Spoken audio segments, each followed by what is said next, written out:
What's up, guys? It's NFS Coulter. I'm up here in Vancouver this week, so I've got a special guest. NFS Drew. He's here. I'm here.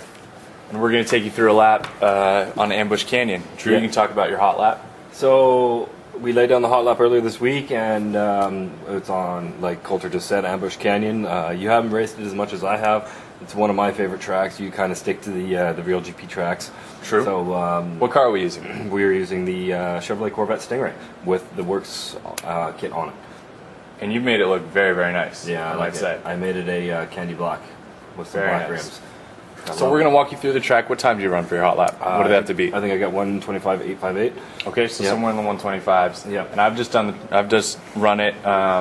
May or may not been a little bit quicker than Drew. You got 1:23. A lot quicker. Yeah, so hopefully you'll get some good tips on here if you're having trouble beating Drew. Yeah, even I learned something. Yeah. And I've raced this tons of times. So we come down front straight, and your first brake point you're going to be looking for, and it's going to be in this long left-handed turn, is right before this downhill here.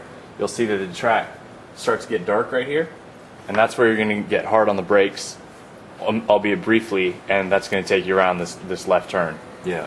Here, and it's a long left, and you're just, what are you doing? Playing with the throttle the whole time? I mean, just get the car around? I usually pulse the throttle, but it sounds like you've got it about half throttle going. Yeah, there, I mean, I'm pulsing it too, going through. And as soon as you come around, it's a long left, so just stay on it. And if you find yourself going wide, try not to hit the brake, and definitely just let off the throttle and let the weight of the car come to the front, and that'll get those front tires. Otherwise, you're sliding off right into the wall. So. Exactly. So yeah, this is definitely a challenging track if your line is off. So coming out of that long left, we have a hard right hand corner, and I usually I usually get my braking, do my braking way early, and make sure I take this extra slow. I start braking right when it turns yellow, because once you're in the red, it's too late. Yeah. So. Just get through there, and then you're opening it up. Stay left through this whole portion. Make sure you keep it left, because if you kind of half blanket. You'll end up cutting a track. Exactly. You'll end up getting a track cut through there. It's a good line that you had right there. You just got to straighten it out and keep it going, and it'll bring it through. And then when you come up this hill, do your best to keep your speed.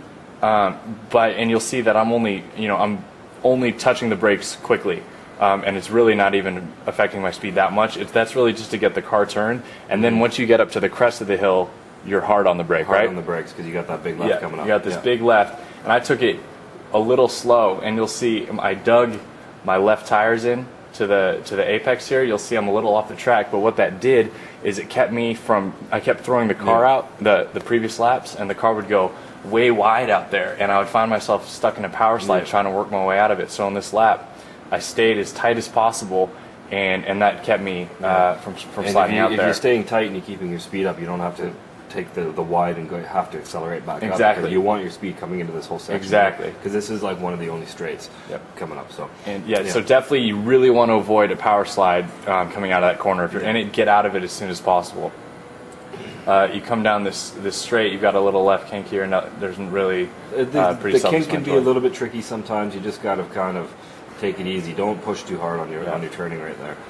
If you need to, let off the gas like very briefly.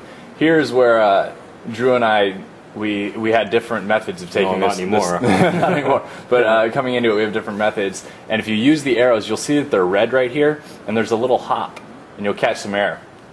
And what you want to do, or at least what I did, and I guess Drew is... This is what you want to do. It's much more effective, and it'll save you at least half a second off your time. So you're going to come into it, and you're going to be going pretty fast. You've come off this long straight, and you've got this little bunny hop, and you do not need to brake before it. You can jump it, and then as soon as you come down, you'll see is that as soon as I'm in the air, and it's before I even hit the ground, I'm back on the brakes, making sure that the second the rubber touches the road, I'm already on the brakes, and you'll get that compression of all the weight coming down with the brakes, and that's going to slow you up just enough to get through that corner. Yeah, without bumping the wall or sliding around. Exactly.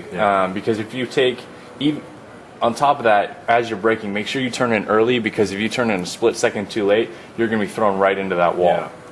And then coming out of it, I took this extra slow to be careful, because I kept throwing, and you'll see I touched the wall right there. What you can actually do here is what I do here. So I'm pretty good at the last section, a couple sections here. is I'm not braking here. Yeah. I'm actually gassing and already turning in the other direction. So I got my tires spinning a little bit, and it'll basically turns my car in the direction that you want to be going once you come around this little left, and then as soon as it grips, you're going straight here, which is pretty nice. Yeah, and you'll see. Obviously, I paid the price for it. Yeah. This is pretty straightforward turn here. You just got to brake and drive straight through it, right? And then here, I got my braking done really early, as I had issues taking a little wide. But I found that when you do it, there is a little section that'll help carry you through. The road kind of dips. A little bit concave, and that'll help you swoop through. And you were also saying that if you take it wide too, there's a little bit of a bump that push you into the wall. Yeah, too, right? if you get on the, you really just want to make sure you're on the inside of the yellow line through this, because if you get anywhere outside of it, there's like a little hump there, and it's going to turn into an off camber, and it's going to throw you right off into the wall there. In which case, you're completely screwed for the next two turns. Exactly right.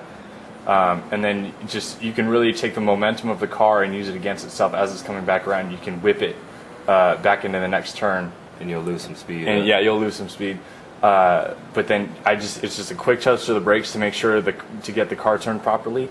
And you'll see that there's like this small dip as the car goes through, and that just helps swoop it push it right through that right hand turn. Sweet. And here I touch the brakes again just to keep my speed down. Took this, I don't know why the screen turned black there. I barely scraped it. And then you can just dive right through there. Usually what I'm doing through here is playing with the throttle. I'm playing with the throttle just up and down, and it kind of keeps my speed up, but it's helping my car turn with all the weight transfer. So and then and because you're doing all that weight transferring, there's a chance when you get back on the gas here, the car is really going to want to get squirrely on you. Just try not to steer too much. If you just accelerate out of it, usually the car will just handle perfectly right for you. Just give her, and it'll just go through with it. One quick thing, if you want to just rewind it real quick. Yeah. So as you're coming through here, a lot of the times when we were kind of driving and practicing, people have a tendency to be pushing it hard right here, and what happens is what I did in my hot lap is I came out of this little nothing here. I ended up slipping right into the wall, and then you definitely have to make sure you stay close to the right side there. Yeah, otherwise you end up like right in these little walls here, and then a couple extra seconds, right? So I almost did that on my hot lap. So if you watch my hot lap, how I ended it, I basically rolled over the line. So you had style, finesse, style and grace. That's this week's track tips. Thank you very much to NFS Drew for helping me out and sharing his knowledge as well. Teach you, it's all knowledge, man. I didn't know that you could just like give her on that jump. Well, that's what I'm going to do. That's why we're on the same team. All right, thanks, guys. Thanks a lot, guys.